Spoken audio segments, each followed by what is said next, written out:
Ils ont commencé à fleurir un peu partout dans la ville et ça en enchante plus d'un. Des magnolias Par centaines, Les magnolias sont toujours là. le magnolia est devenu l'un des emblèmes de la ville de Nantes qui en possède plus de 700 variétés. Et c'est au Jardin des Plantes que se trouve le plus ancien spécimen, importé des États-Unis au XVIIIe siècle, en plein commerce triangulaire. On appelle le magnolia decto parce qu'il aurait été planté, selon la légende, par l'ancien directeur du jardin botanique qui a vraiment ouvert le jardin au public en 1829. Il se trouve qu'il y a eu des gelées assez fortes peu après ce temps-là, donc on sait que ce n'est pas vraiment lui, que c'est une bouture de ce premier magnolia. À Nantes, le parc de la Beaujoire est celui qui concentre le plus de variétés, notamment le magnolia asiatique.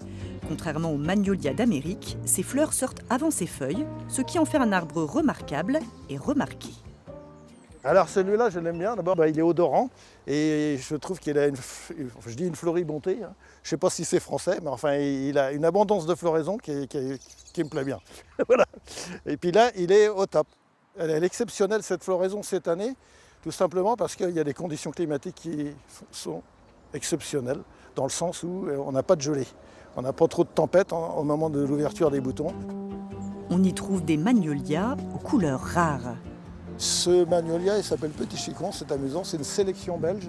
On peut voir tout de suite pourquoi on l'appelle Petit Chicon, parce qu'on a trouvé probablement que les fleurs ressemblent à des chicons d'endives, enfin à des endives, tout simplement. Si les conditions météo restent clémentes, vous pourrez admirer ces fleurs de magnolia durant encore un mois. Les autres arbres fleuriront en juillet.